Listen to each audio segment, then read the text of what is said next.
Welcome back to On Production, the podcast where production professionals share their stories and insights from behind the scenes. In today's episode, we're excited to welcome Milan Chakraborty, head of film at Marginal MediaWorks. Milan is a prolific film producer with a wealth of experience in both independent and studio productions, with notable films like My Friend Dahmer and Assassination Nation under his belt. Milan has earned a reputation for bringing compelling stories to life on screen. Milan, thanks for being on Production with me. Thanks for having me. So Milan, you have an amazing story, and I want to go all the way back to before you were even in film. What were you doing, and how in the world did you stumble into this amazing industry that we both love so much as an indie film producer and as a producer of films? Yeah, I was trying to figure out where I want to start. Do I start in Indiana? No, I studied accounting in college, so not a typical film background, but I don't think there really is a typical film background anymore. But through accounting, I was working with Time Warner Cable for a couple of years. I'm trying to give the fast version, and we had a conference out in LA, and I met up with a few friends that I went to college with, and a couple of them were getting coffee for Dick Clark when he was alive. Others were assistants for other, actors around town. And here were some of the smartest people I knew making $450 a week, but they seemed to be happier than all my friends on the East Coast. At that time, I was in Washington, D.C., and I thought there was something to that. And so I asked for a transfer. I was working for Time Warner Cable when the AOL Time Warner empire.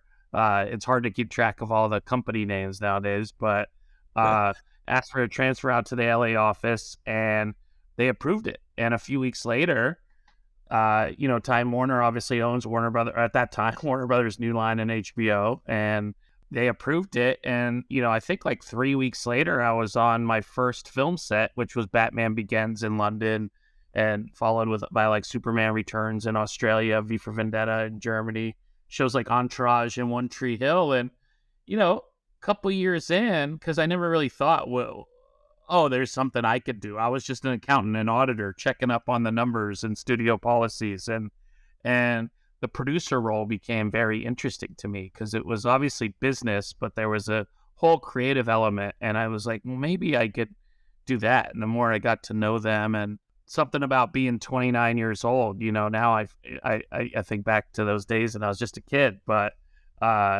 so I did that for like when I was 24 to 29, and I was like, now it's time to do it. And at 29, I decided to become an independent film producer, and with a few friends, started shooting my first film like 4 months after my time at Warner Brothers was done. That's pretty incredible. So before you were at the studio, you were just really an accountant. What were you working on before? And then what in the world was that like for you to be like put onto a massive studio film and like digging into it? I wish I could take a time machine and meet you then and get a sense of how stoked you must have been.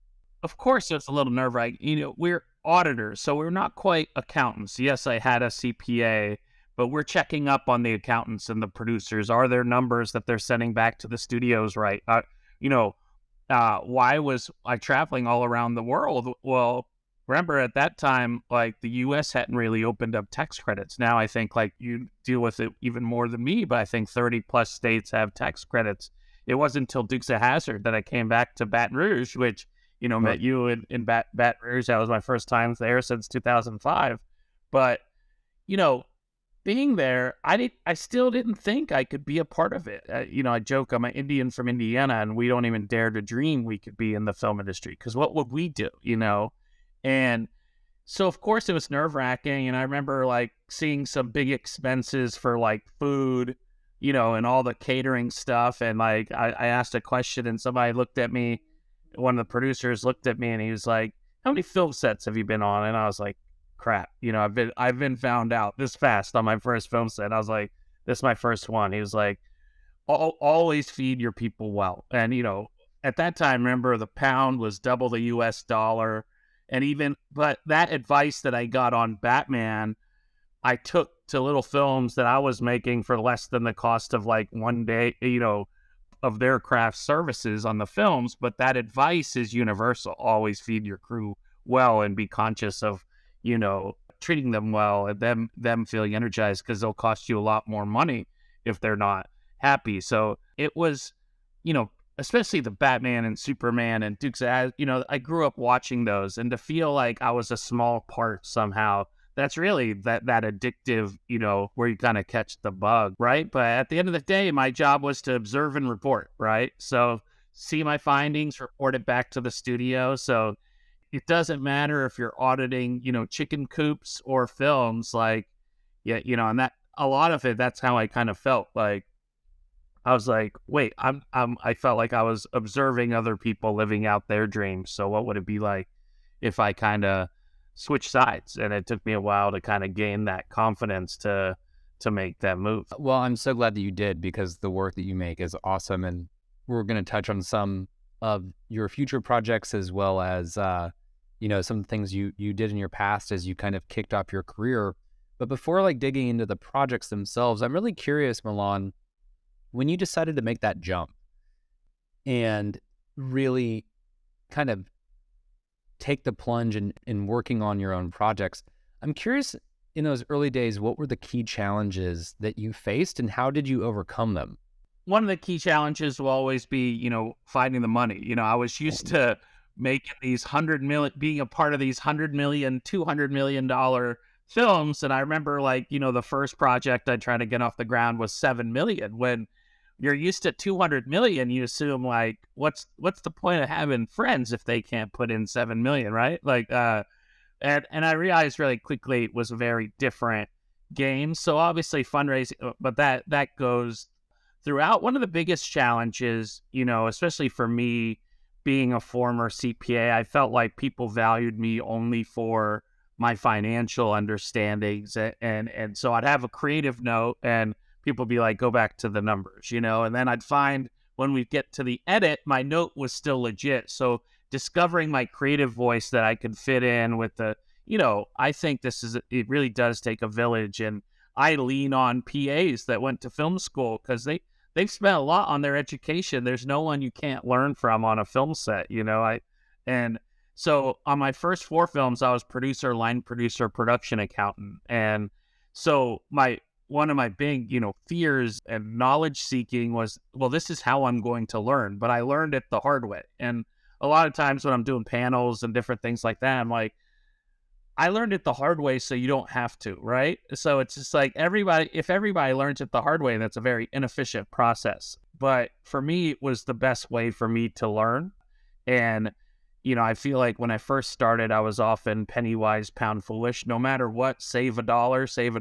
And once I really started understanding, this really is that intersection of art and commerce, and not just commerce. So sometimes you got to weigh things, right? The studios solve their dilemmas with more money. Indie film, time and money are our 2 most finite resources. So it's like, we spend a little extra time here, we don't have time there. We spend a little extra money there. And, if you really talk all that out in pre-production, you're on the same page and making the moves kind of at the same time. And that's how you make a great team.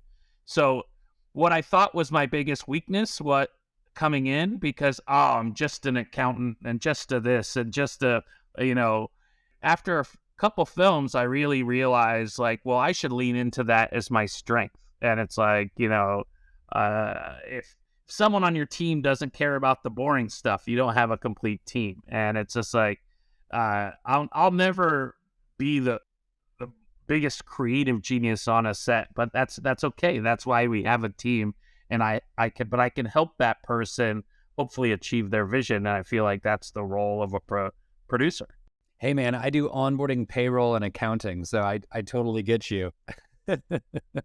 Take a village. It absolutely takes a village. Something you mentioned, is that even on your projects today, asking a PA if they have good chops, or folks kind of giving you really interesting insight on feeding the crew, right? I'm curious, in your early career, how important has mentorship and networking been in shaping your career as a film producer? Mentorship is something I wish I would have done better. I feel like as a mentor, I do a lot of it. I try to be the producer I wish existed 10 years ago, right? I felt like a lot of times I'd go to these panels and I'd be sit there listening and I want to learn. And then afterwards I'd try to talk to these people. And I felt like the whole time they were telling me why I couldn't succeed. And it seemed like only they could succeed. So, and me being kind of a mid-career, switching careers, I never kind of quite found that, person. And, there were a lot less South Asians back then, especially in kind of indie production, that kind of stuff. There's always been South Asians in the industry, but not necessarily reflected in the film industry, but not necessarily reflected in, Hollywood. So that part was never, I feel like I have good, like, kind of life mentors and people that are, doing well in business, and a great, friend circle and people. And obviously, even though it was a risky thing at 29 to leave the careers, people that believed in me, it's just like, that was great. But yeah, mentorships was never, but it's just like, I think I'm a curious person, and that constant seeking of, you have a good idea, put it up. Let's see. And I feel like that really there's a double positive effect. Not only does it empower that crew member, but you also get a better product. And, they might have spent a lot of money at film school, and now like some of the time they're doing things like Firewatch and stuff like that, which isn't exactly what they thought they signed up for. But really, every position is so integral to the whole thing, because you realize when you don't have it, how it all falls apart, right? And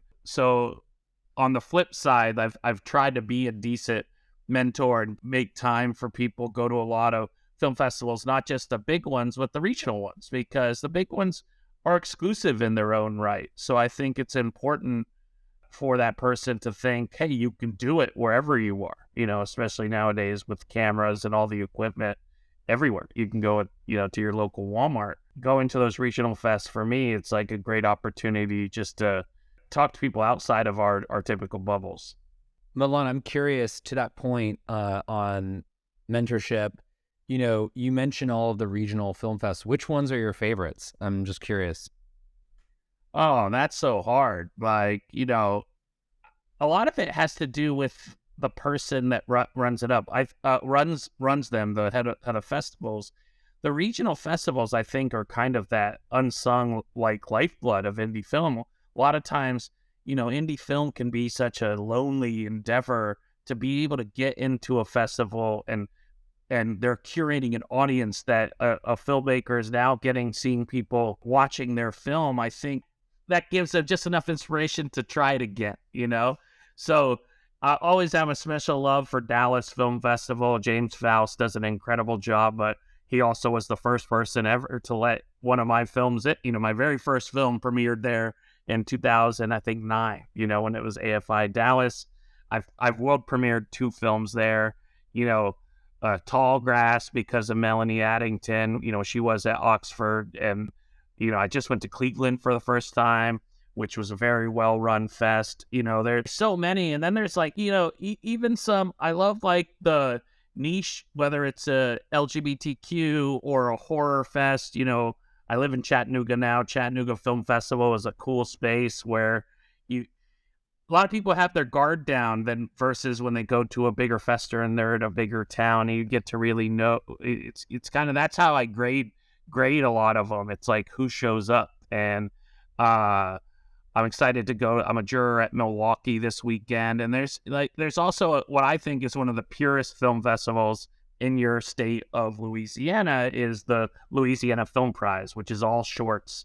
And, I've been a juror the last 4 years, and the winner gets $50,000. Like, hey, that's a short that made money, but more importantly, yes, that's going to take care of some bills and that, but I think it's going to inspire, if not fund, the next project. And I think it's a long journey. So little things like that, not little things, but those things are kind of just signposts along the way. Keep going.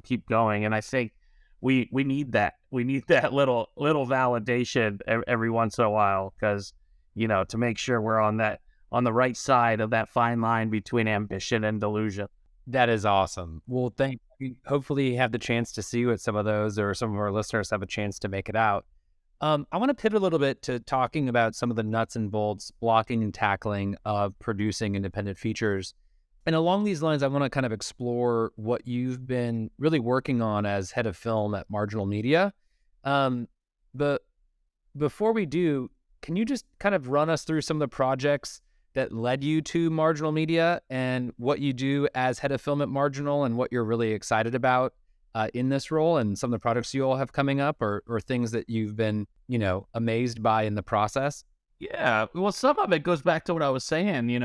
There's always been South Asians, in the film industry, but we're in our own silos. And funny enough, Sanjay Sharma, who's the head of Marginal, was in business affairs at Warner Brothers at the same time I was there. So he was on that set. I was on that set. And there was one of the heads of physical production at the time was Ravi Mehta, who still, he was also on set. And one of the directors of Dukes of Hazzard was Jay Chandrasekhar. So funny enough, in Baton Rouge in 2005, it was like the nexus of a lot of, and, Sanjay and I kind of found our ways back to each other like 4 or 5 years ago, and really just became friends. And I think over lockdown, every time we'd catch up, I would have produced another film. And here from Chattanooga, Tennessee, when a lot of people were saying you can't make anything, and I was making,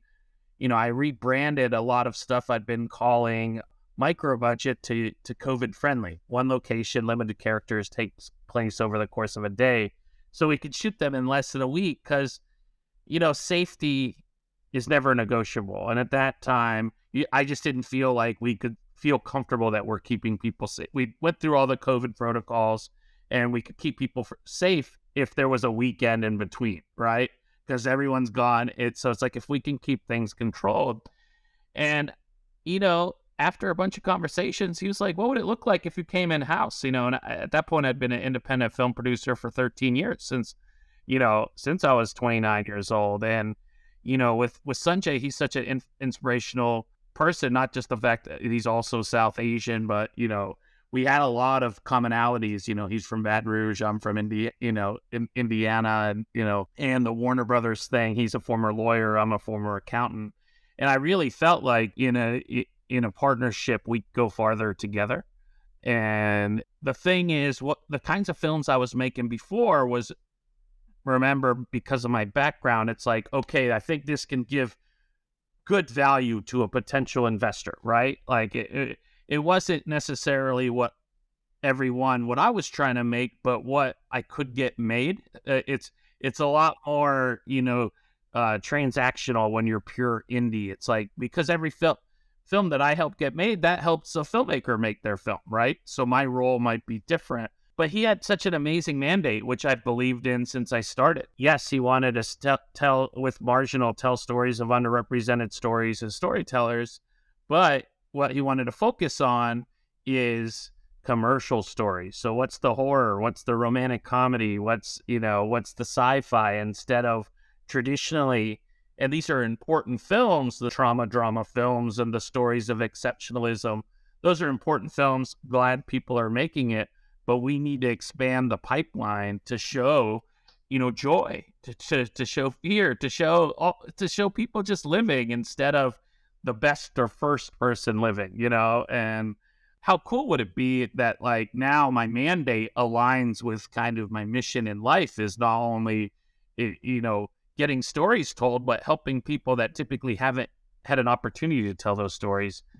So the mandate is, let's find interesting characters that may be from marginalized groups in terms of representation in cinema, and let's have those characters participate in phenomenal stories, whether that's sci-fi or horror or comedy, but not necessarily a trauma story or a rising and overcoming story. Is that right? 100%. And it's shown by, we have a couple films at Tribeca, but, Four Samosas was kind of one of our first us working together, and directed by Ravi Kapoor, and we shot it in Little India, and it's very South Asian. We're almost tougher on South Asian projects because people see two South Asians, we do a South Asian project, people are like, oh, that's all you do, but this one was such an interesting tone, had like a very Wes Anderson feel.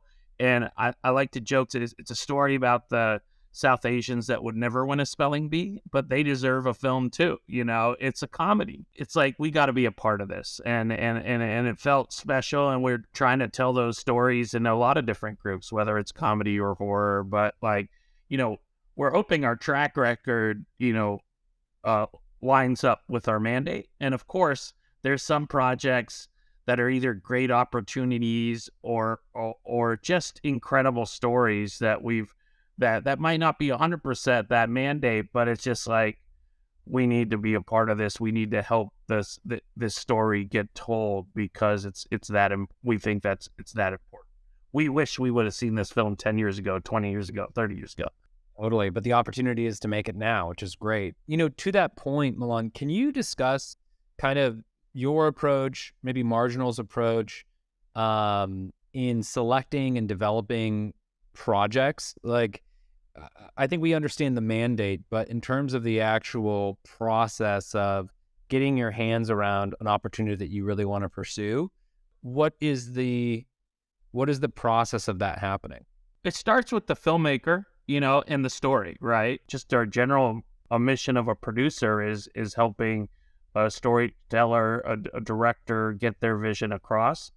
I think this is kind of what I've said towards my own method, but I think it's followed me to Marginal. And if I look at what we're working on, I've always referred to it as the stickiness factor. We read so many things, we have so many meetings, so many Zooms, and what else.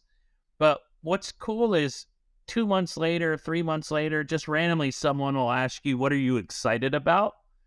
And then your brain does something like that you can't control, and it'll throw like one or two or three things, and those pass the stickiness test, right? Like, oh wow, you learn after you do your early films, you just think that film is going to change your life versus like it's a long journey.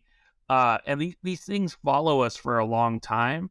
So if it doesn't have that stickiness factor, going back to what we think on set, right? Your two most finite things, time and money. I'm going to spend a lot of time on this, so I better love it. So if it passes that stickiness factor where you can't control it, you don't want people to make it without you. Like, we need to be involved. I think that's a kind of high level criteria that any project needs to pass, because you see stuff with great attachments or great this or great that, but you just, okay, is this a story I want to tell? And all projects are not created equal. Like, you have different reasons, but as long as it aligns with the mission, and some are opportunities. Someone's 2/3, 3/4 of the way there, and they could use a push, or they could use the experience of how to navigate the film festival and distribution. That's a part of the business that I kind of definitely learned the hard way. You just think you make the best film you can, and then everything works out. And yes, it starts there, but that knowledge of what happens next actually ends up, outside of raising the funds for it, there's nothing you spend more time on than the film festival and distribution cycle. It's interesting. The audience for On Production runs a gamut, from people just starting out to folks who've been in the game a long time, and in many ways we're just swapping war stories, but for the audience that's figuring out like how to kind of break in and maybe make a career switch like you did, from the distribution side, that's the end of the story, or really actually just the start of the story, right? Then the production component, and then the raising the funds position. For you in your first film, what was that process like for you to kind of get started to actually get a project made? We were too dumb to know better on the first one. It's one of those, I'd been living in LA for 5 years. So you live in LA, you've still, I think you split time, but you're from obviously, or you're from there too, right? I mean, yeah, I'm in LA all the time.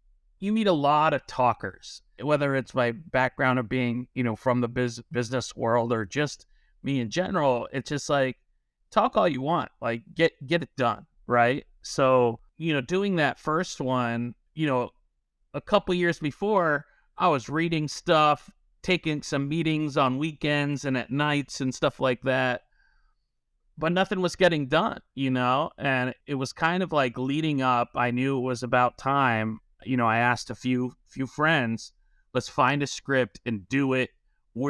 I'll put in a little, all the key people put in a little. We'll just do it. And, not the most recommended way, but for me, you can't, until you actually do it, then can you say that that's what you do?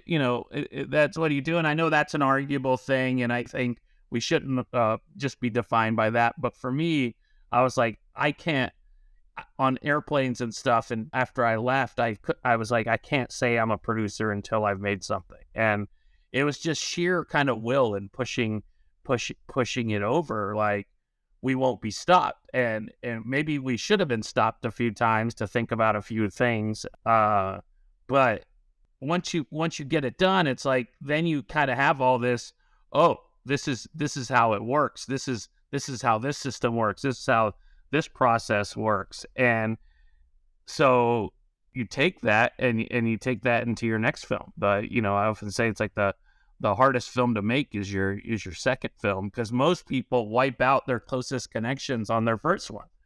So it was important. Me and my former business partners, still great friends at Attic Light Films, we kind of had a rule. We weren't going to ask anyone we were close with until we figured out what was going on.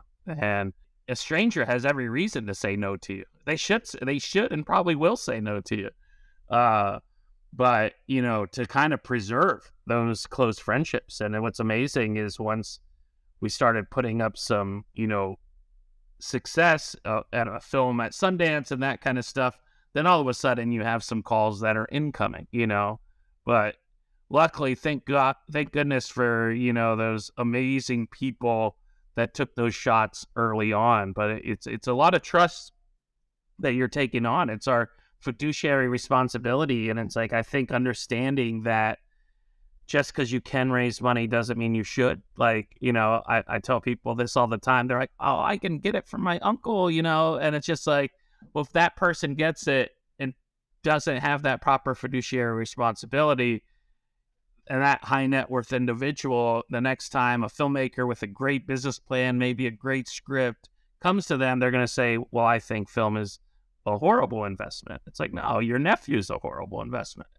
And from that, like, what we get to do is knowing that responsibility that we're all part of a very fragile, like, ecosystem. Like, I'm not competing against any indie filmmaker. I'm rooting for every single one, because each time someone does well, that gets them to the next level, or that gets them to make another film, that gets another investor that said, this wasn't so bad, and if we all had that responsibility, I think we would create a more sustainable and viable industry. Let's see how that turns out. Milan, so insightful. So that's kind of the, like, starting out point, raising funds. I think, like, even that discipline that you had early on, I imagine still carries forward into your career now, and really understanding how to package a production so that you give it the best opportunity to not only win, but then bring you into the next project. I'm curious, with all these productions under your belt, I'm curious, that's one part of it, is the fundraising and the project selection. But, you have a unique view in that you've also actually produced content and gotten it distributed. I'm curious, other than feeding your cast and crew very well, can you discuss maybe the Milan approach to building and managing production teams for your film projects, ways that you do it that maybe you feel like have been helpful to your career over the years?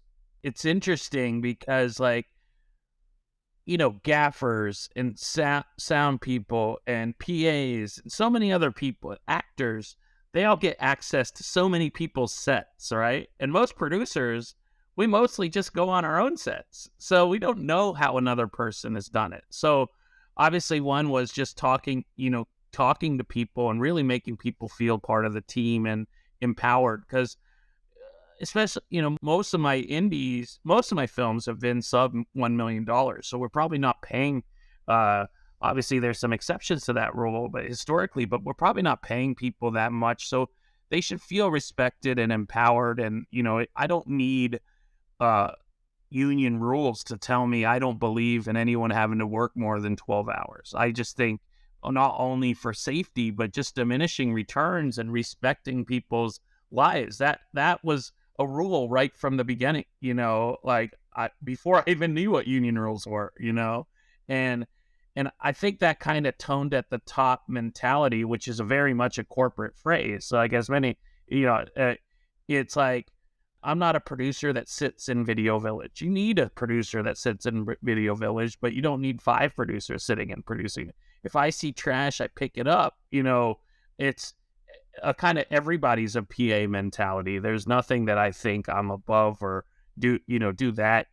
It won't do that. It's like, I think a mentality that I try to teach department heads. Sometimes when something doesn't work out, you get into people pointing at different people, blaming this, blaming that. But ultimately, hey, department head, you're accountable and responsible for your people. So that means you didn't do in indie films, you're not getting often the most experienced people. So part of it is a teaching process. So that kind of mentality, like, can't just blame that person. Say it was my responsibility to also, to let them know how to do it better. And that comes all the way back up, or, not that there's all these layers, but to me, and creating an environment that people feel is going to be safe. And we're making a movie. Like, I think because I had that corporate background and no other things I could do with my time or cubicles I could spend time in, and I'm grateful for my time in corporate America, makes me very grateful to be on a film set and to understand that it's a privilege and not a right. And in the end, I want to look back as, wow, we got to make a film, and I want every person to feel kind of empowered and proud to be a part of it. And, so I don't know, that might be the exact same way other people run it. But for me, that's just how you should treat people. Doesn't matter what industry you're in, and the coolest thing in our industry is you can see someone that was, helping out, a PA on one film, and 4 years later, they're one of the biggest directors, at Sundance, and we got to root for each other, right? I think a lot of people would be a lot better served if they, instead of just talking about their own accomplishments, they make sure they kind of prop up and applaud those around them. And it is so cool to see. And I think that's unlike almost any other industry, where a person on the bottom of whatever ladder can go to the top in such a short amount of time. But sometimes a long amount of time. It's a long journey. The people break out at all different times in their careers. There's no doubt about it. I mean, I think you're saying something really interesting about the community aspect of the indie film community, which is that by people helping each other and lifting each other up, you're actually helping not just yourself, but the industry in totality. I mean, like, so much of the best IP that will be in the studio system in a number of years will have originated from, like, the indie studios or the indie projects. Like, interesting, like, cutting edge character and storytelling oftentimes starts at the indie level and then kind of gains momentum, and not just for individuals, but for stories as well. So it makes a lot of sense to me that it's a really smart strategy to root for, engage with, and play positive sum games in the space. I can't remember where I got it from, but that's why the importance of networking sideways. I think a lot of people think someone from the top is going to reach down and pull them to the top.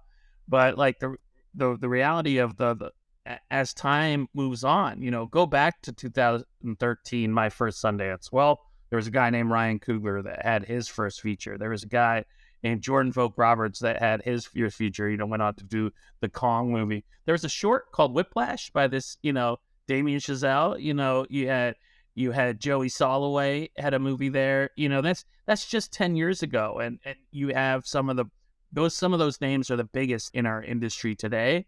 So if we applaud our peers and lift them up, and I wish we as a community did a better job. Like, you talk to people and it's like either they're waiting for the free screeners at the end of the year. It's like, why it's so hard to get into theaters? Well, not enough people go. So it's like, the last couple of weeks, whether I just saw Chevalier this weekend, 1001 and How to Blow Up a Pipeline, last weekend. It's like, it's a huge accomplishment now to get our indies. But if we don't go and support, well, the money will say, well, there's no audience for it. So whether it's in a theater or, on a TVOD, how can we support not just tweet and Instagram or this, but, our dollars and our clicks are our votes. And I feel like if we could just get our own ecosystem and community more like hungry to consume like the stuff that we're putting out when it comes out, it would make a better place for everyone. That's awesome. Hold me accountable to that, because I tried to, but you get busy just trying to make your thing. So Milan, you touched on your philosophy and worldview a bit on fundraising. You've touched a bit on your approach to crewing up and producing projects. And you had described a little while ago some of your lessons around distribution of your films. I'm curious if you want to speak to kind of your approach over the years about getting attention towards your projects so that they can hit a distribution point where ultimately audiences can enjoy these stories. Whew. That's a tough question. I don't pretend to have any answers that aren't said by pretty much everyone, but it's always hard when people come with that question on their own films after they've made it. So I feel like questions about who's the audience, which I know this is where the art part gets upset sometimes about my commerce side, because with it maybe some of the greatest films without it some of the greatest films don't get made. And I'm not trying to talk to the exception to the rule. I'm talking about having the ability to make the next film. So who's the audience? Identifying that very early on, and not just the audience, not the audience if you have $100 million marketing budget, because that's different. So it's like, most people, right now, it's not the audience that might necessarily sit in a seat one day, right? That's an important audience too. But the first audience might be a film festival that, at the same time, that first audience might be a buyer. So understanding if you want a marketplace or need a marketplace, you're going to need to get the attention of one of those buyers. So you need to I think people that come, traditionally people learn about the 4-quadrant model of the studios use because they're trying to get as many people as possible. Well, indie, since you're not spending $100 million, instead of trying to impress everyone, I think a lot of times if you try to impress everyone, you impress no one. You really got to nail your niche. I think whether it's a movie like Moonlight or Parasite or so many others recently, on paper, it doesn't work. There's no financing model that makes those work, but you could tell the filmmakers knew the story and the genre and the actor, and it was just so perfectly executed, it became undeniable. People in that core group, that niche group, told other people. So, we did, a film that called Where Hope Grows, one of the first films with a national release to star a person with Down syndrome. The industry said no one's going to watch it, But we said there's 400,000 people in America with Down syndrome. That means 400,000 families and advocacy groups. And I don't think it's a coincidence. Like before it came out, we had 500,000 Facebook fans.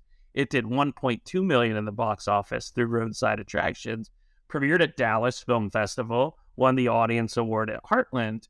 So 1.2 million at the box office, I think, is more than most films that go to Sundance or South by or Tribeca. And so it doesn't just have to follow that formula. Is the reason I share it. Not look at our success story.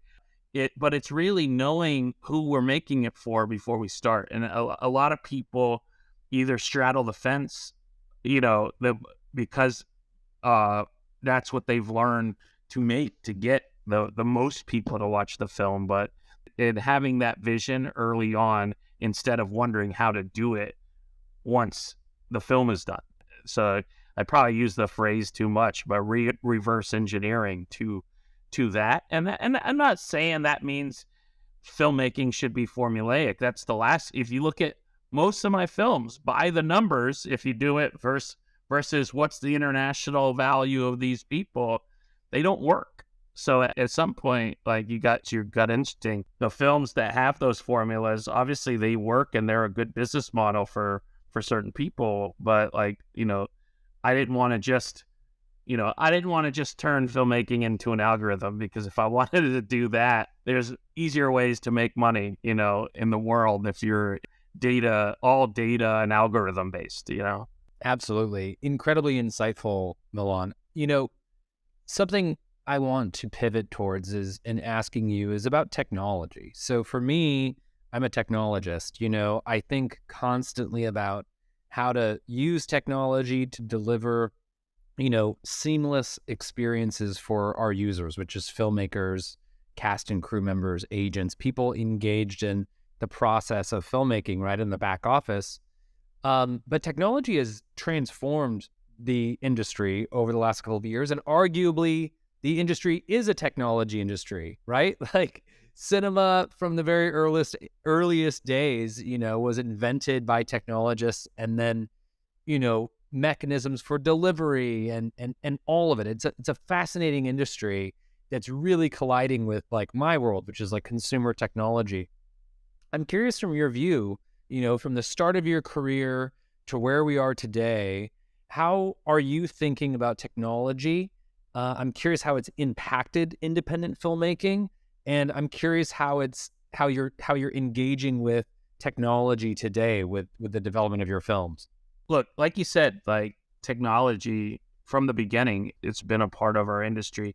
The technology advances has brought down the cost of making film, which has made it more accessible, which is now why we're getting so many new people that are getting an opportunity to make films. I mean, we've seen it with the, South by Southwest is the first ever film festival I went to in 2008, right? And, it was just such an amazing to be surrounded by people in this industry. That was like that for me. That was the first time I'd been in a room like that.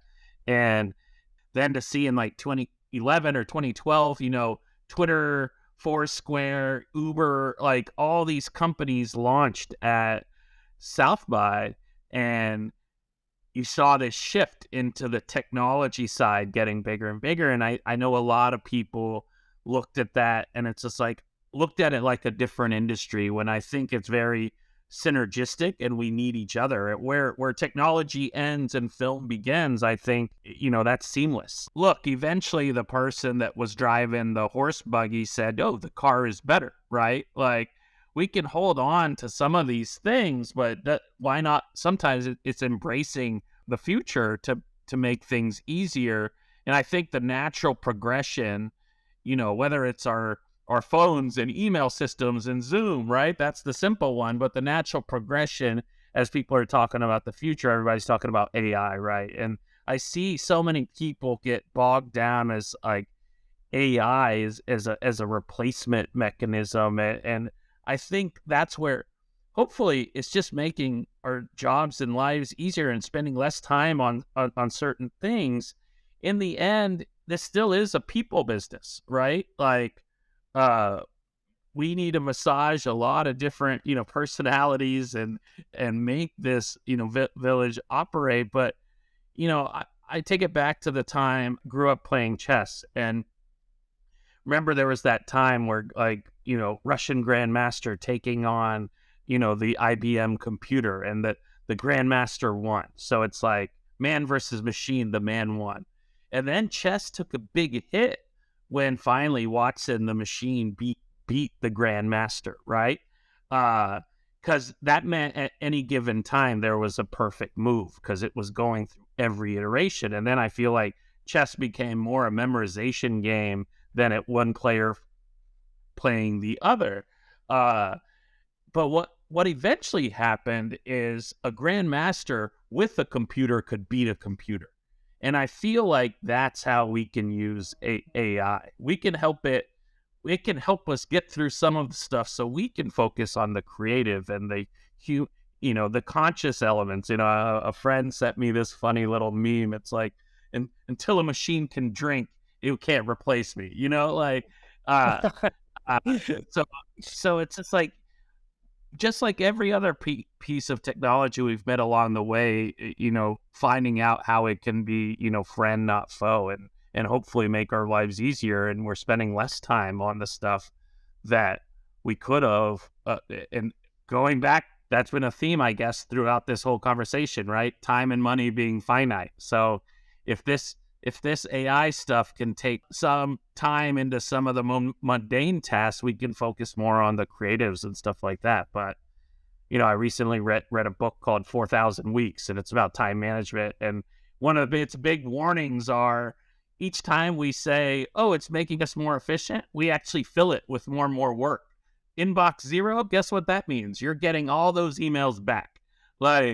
So, it's like that busy, that hustle culture. It's like, maybe we spend more time out in nature and with friends and families and find better, stories to tell, because in the end, what's important, I mean, Milan, I had more questions, but I feel like that's the absolute perfect way to stop. I was going to ask you kind of what maybe some trends you see happening in independent film, but I think you just spoke to it beautifully, right? It's like new tools will come, but stories will always be important to people. We're just touching the surface, of stories. Just watching, the histories written by the victors, right? Watching Chevalier this weekend, Kelvin Harrison Jr. just kills it again. He was a small role in our film Assassination Nation, and it's just to watch his career progress. And he's always been great, but now people are seeing him,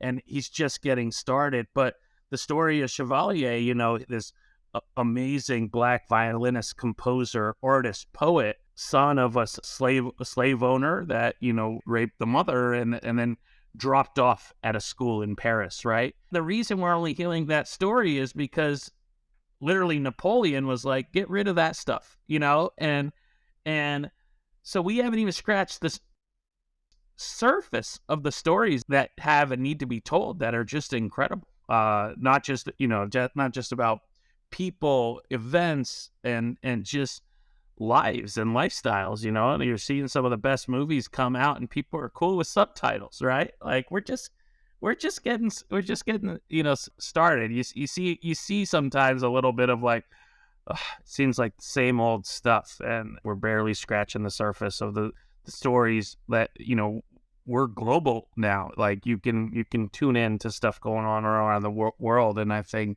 and people are open to that, and therefore we have a lot more stories to tell. Absolutely, Milan. Well, thank you so much for your time. I am such a big fan of you, of your work, what you give to the community. So thanks for being here, and can't wait to see you out there on the festival circuit.